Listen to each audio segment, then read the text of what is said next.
chuan van kum khar hum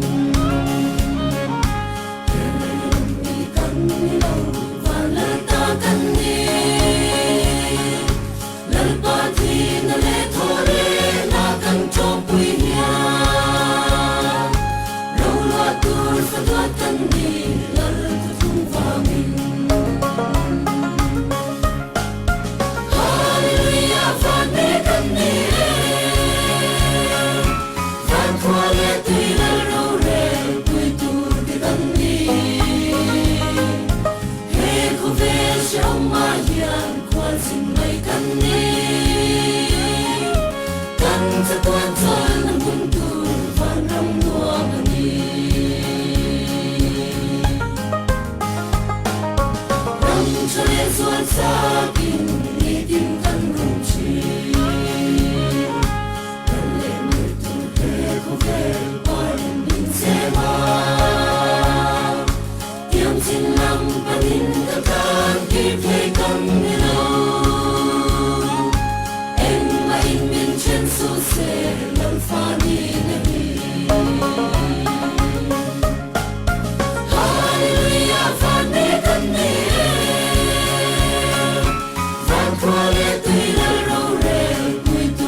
Amen, amen, amen, hallelujah.